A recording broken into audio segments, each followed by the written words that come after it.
രാവിലെ കുളിയൊക്കെ കഴിഞ്ഞ് വളക്കൊക്കെ വെച്ചിട്ടാണ് ഇപ്പം അത് അരി ഇടാൻ പോവുകയാണ്. എൻ്റെ ആദ്യത്തെ പണിയാണ് അരി ഇടല്ലേ. മോന് സ്കൂളുള്ളതല്ലേ. പിന്നെ ഒരു ലേശം നേരം വേണ്ടിയിട്ടാനൊന്നും ഒരിക്കലാണല്ലോ. അപ്പോൾ സാധാരണത്തെ പോലെ വേഗം ഓടി വരാൻ പറ്റിയ അടുക്കളയില്ല, എല്ലാവർക്കും അറിയില്ലല്ലോ. അപ്പോൾ കുറച്ച് പണികൾ അധികം ഉണ്ടായിരുന്നു. അതൊക്കെ കഴിഞ്ഞ് അടുത്തേക്ക് വന്ന് അരി ആദ്യം ഇടാണ്. നല്ല വേവുള്ളത് അരിവാകൊണ്ടേ നേരത്തെ ഇടണം. അന്തേട്ടനുണ്ടാവോ നേരത്തെ നീച്ചു. ഇനി അന്തേട്ടൻ കുളിക്കാൻ വെള്ളം വെക്കണം. കുളി കഴിഞ്ഞിട്ട് വേണമെങ്കിൽ ചായ കുടിക്കാം. എനിക്ക് രാവിലെ നീച്ചാൽ കുളി കഴിഞ്ഞ് ചായ കഴിഞ്ഞാൽ ഭയങ്കര ബുദ്ധിമുട്ടാണ്. അപ്പോൾ ഇത് ഫ്രിഡ്ജിൽ വെച്ച പാലാണ്. അപ്പം ഞാൻ എന്താ പറയുക, ഈ ചായയുടെ ഈ വെള്ളത്തിൽ ഇത് ഇറക്കി വയ്ക്കുക ചെയ്യാം. പക്ഷെ ഈ ഫ്രിഡ്ജിൽ വെച്ച പാല് ചില സമയത്ത് എന്താ പറയുക, അത് കൂടെ ഒഴിച്ചിട്ടുണ്ടെങ്കിൽ ചിലപ്പോൾ അത് പിരിയും. അപ്പം എൻ്റെ ഒരു ഐഡിയ ഉണ്ട്, ചായ തിളയ്ക്കുമ്പോഴേക്കും പാലും ചൂടാവും. അങ്ങനെയാണ് ഞാൻ ചായ ഉണ്ടാക്കാറ്. ഞാൻ തന്നെ കുളിക്കാതെ വെള്ളം കൊണ്ട് പോയാൽ. അപ്പം ചായയുടെ വെള്ളം തിളച്ചു, പാല് ചൂടായിട്ടോ. സാധാരണ ഞാൻ 4:30-ക്ക് നീച്ചിട്ടുണ്ടെങ്കിൽ വേഗം പല്ല് തേച്ചിട്ട് ആദ്യം അരി ഇടും. കാരണം അരി വേവണം, അരി നല്ല വേവുള്ള അരിയല്ല, അതുകൊണ്ട്. അപ്പോൾ ഇന്നിപ്പോൾ നമുക്ക് അങ്ങനെ ചെയ്യാൻ പറ്റില്ല. അപ്പം ഇന്നിപ്പോൾ ഞാൻ കുളി എല്ലാ പണി കഴിഞ്ഞിട്ട് അടുത്തേക്ക് വന്നത്. സമയം 5:45 6 മണി ആവാറായി. അല്ലെങ്കിൽ ആദ്യം തന്നെ ആയതുകൊണ്ട് ചോറൊക്കെ വേഗം സ്കൂളിൽ വരാൻ പറ്റും. ഇന്നിപ്പോൾ എന്താ ഉണ്ടാവുകയെന്നറിയില്ല. 8:30 ആകുമ്പോഴേക്കും അവന് പോകും വേണം. രാവിലെ ചായ എനിക്ക് ഭയങ്കര തലങ്ങനെ കിടന്ന് കടയണ പോലെയൊക്കെ തോന്നും. എന്നിട്ടും പറയാം അതൊരു തോന്നലാണ്. എന്നിട്ടാ ചായ അടിച്ചിട്ട് അങ്ങനെയൊന്നും ഉണ്ടാവില്ല പറയും. ശീലമായിട്ടാണ്.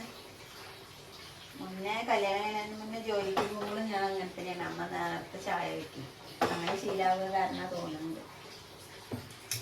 എന്നിട്ട് വെള്ളം ചൂടാൻ കിട്ടും. അങ്ങനെ കുടിച്ചോ.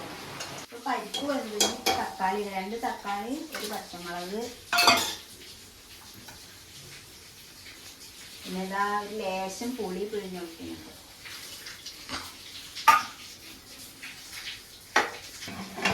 ഇതൊന്ന് വിസിലടിക്കട്ടെ. ഇത് നന്ദേട്ടൻ കുളിച്ച് വരുമ്പോഴേക്കും നന്ദേട്ടനുള്ള ചായയാണ്. അവിടെ കുളിക്കാൻ പോയിരിക്കാം. ഇതിപ്പോൾ ഈ അടുപ്പ് ഇന്നിപ്പോൾ നേരത്തെ അരി ഇടാൻ പറ്റിയില്ലല്ലോ, നേരം മുഴുകിയില്ലേ. അപ്പം ഈ അടുപ്പ് ഇപ്പോൾ ഒന്നും ചെയ്യാൻ പറ്റില്ല. ആകെ ഒരു അടുപ്പത്താണ് ഇപ്പോൾ എല്ലാ കാര്യങ്ങളും ചെയ്യുന്നത്. ചോറാണെങ്കിൽ വെന്തിട്ടുമില്ല. വരാറുണ്ട് അരി വെന്തൊന്നും. അരി വെന്തിട്ടില്ല. തൽക്കാലം അരി ഇറക്കി വെക്കുകയാണ്. കുക്കർ വിസിലടിച്ചു, 2 വിസിൽ. അത് കഴിഞ്ഞപ്പോൾ മോന് കുടിക്കാൻ വെള്ളം വെച്ചു. ഈ അടുപ്പത്ത് അവനുള്ള കൊണ്ടാവാനുള്ള സോയാബീൻ ഉണ്ടാക്കട്ടെ. ഉപ്പേരി കഷ്ണമൊക്കെ വാങ്ങിക്കൊടുന്നിട്ട് വേണം. എന്നിട്ട് മോനെ 2 ദോശ വാങ്ങിയിട്ട് കിട്ടും. ഇന്നിപ്പോൾ ഞങ്ങൾ റവ ഉപ്മാവ് ഉണ്ടാക്കണം. അപ്പോൾ കുട്ടിക്ക് അത് ഇഷ്ടമല്ല. അപ്പോൾ അവന് 2 ദോശ ചായക്കടയിൽ പോയിട്ട് വാങ്ങിയിട്ട് വരാൻ വെച്ചിട്ടാണ്. സ്കൂളിൽ പോകുമ്പോൾ ഒന്നും കഴിക്കാണ്ട് പോവുക പറഞ്ഞാൽ തന്നെയല്ലേ, ഉച്ചവരെ ഇരിക്കണ്ടേ.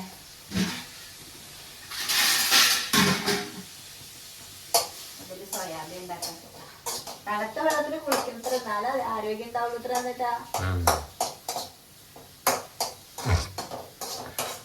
ഞാൻ വേനൽക്കാലത്ത് തലയിലും തണുത്ത വെള്ളം തന്നെ കുളിക്കാം. മഴക്കാലം ആവുകൊണ്ടാണ്. സോയാബീൻ്റെ ചീഞ്ചട്ടി ഞാൻ മാറ്റിയിട്ട് അതിൽ ഉപ്പുമാവ് ഉണ്ടാക്കാൻ ആവശ്യമുണ്ട്. അപ്പോൾ അത് ചെറിയ ചീഞ്ചട്ടിയിലേക്കാക്കി. അതിൻ്റെ വെള്ളം ഞാൻ ചൂടായിട്ടില്ല. അപ്പോഴേക്കും എൻ്റെ അനിയൻ നീച്ചപ്പോൾ അവനൊരു ഗ്ലാസ് ചായ കൊടുത്തു. അന്നേട്ടൻ ദോശ വാങ്ങാൻ വേണ്ടി പുറത്തേക്ക് പോയിരിക്കും. ആൾ വന്നിട്ടില്ല. അരി ഇന്നും വെച്ചിട്ടില്ല. അപ്പം ഞാൻ വീണ്ടും അടുപ്പത്തേക്ക് അരി വെച്ചു. സോയാബീൻ കറി ആയിട്ടില്ല, കൂട്ടാനായിട്ടുണ്ട്. തക്കാളിയും പരിപ്പും ഇതൊക്കെ ഞങ്ങളുടെ പണ്ട് കാലത്തേ ഉള്ള കൂട്ടാനാണ്. തക്കാളിയും പരിപ്പും ലേശം പുളി ഒഴിച്ചിട്ട് വെക്കാം. അപ്പോൾ സോയാബീൻ കറി ഏകദേശം ആയിട്ടുണ്ട് കേട്ടോ. അരി ഇനിയും വെന്തിട്ടില്ല. 6 മണിക്ക് തിളച്ച അരിയല്ലേ കേട്ടത്. ഇപ്പൊ സമയം 8 മണി. ഇനി അരി വെന്തിട്ടില്ല. ഞാൻ 5 മിനിറ്റ് ഇറക്കി വെച്ചിട്ടുള്ളൂ. അപ്പോൾ സോയാബീൻ കറിയും പിന്നെ തക്കാളിയും പരിപ്പും കൂട്ടാനുമാണ് ഇന്ന് മോൻ സ്കൂളൊക്കെ ഉണ്ടാവുന്നത്. അപ്പോൾ അത് ഏകദേശം ആയിട്ടുണ്ട്. ഇനി മോൻ സ്കൂളിൽ പോയി കഴിഞ്ഞിട്ടാണ് ഞാനും നന്ദേട്ടനും കൂടി ഭക്ഷണം കഴിക്കും. നമുക്ക് റവ ഉപ്മാവ് ഉണ്ടാക്കണം. റവ ഉപ്മാവും പിന്നെ പഴവും.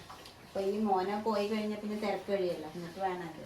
ഈ 2 അടുപ്പ് കൊണ്ടാണ് രാവിലത്തെ ഈ പരാക്രമങ്ങളൊക്കെ കാണിക്കുന്നത്. റൈസ് കുക്കർ ഇല്ലാത്തതുകൊണ്ടാണ് കേട്ടോ. അല്ലെങ്കിൽ അതവിടെ ഉണ്ട് തിളച്ചിട്ട് ഇറക്കിയിട്ട് പിന്നെ ആ പണി നോക്കേണ്ട ആവശ്യമില്ല. അത് കേടുവന്ന കാരണമാണ് ഇപ്പോൾ അങ്ങനെ പ്രശ്നമായത്. ഇപ്പൊ മോന് വാങ്ങിക്കൊടുന്ന മസാല ദോശയും സാമ്പാറും ചട്നി ഉണ്ട്. മോൻ്റെ പാത്രത്തിൽ സോയാബീൻ ആക്കാം. സോയാബീൻ പറഞ്ഞാൽ നല്ല ഇഷ്ടമാണ്. സോയാബീൻ ഇങ്ങനെ പിന്നെ ഒന്നും വേണ്ട. അവന് കൂട്ടാൻ പാത്രത്തിൽ കൊണ്ടാവില്ല, ചോറിൽ ഇളക്കിയിട്ട് വെക്കുകയാണ് ചെയ്യാം. ഇപ്പൊ മോൻ്റെ ചോറൊക്കെ പാത്രത്തിലേക്ക്, ചോറും വെള്ളവും ഞാൻ സ്കൂളിലേക്ക് ഇറങ്ങാനുള്ള പരിപാടിയാണ്.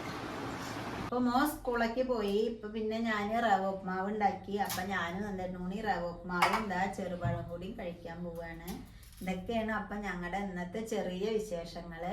ഇനി ഒരുപാട് പറഞ്ഞിട്ട് ഞാൻ നിങ്ങളെ ബോറടിപ്പിക്കണില്ല. ചെറിയ വിശേഷങ്ങളായിട്ട് വീണ്ടും വരും. അപ്പൊ എല്ലാവർക്കും നന്ദി.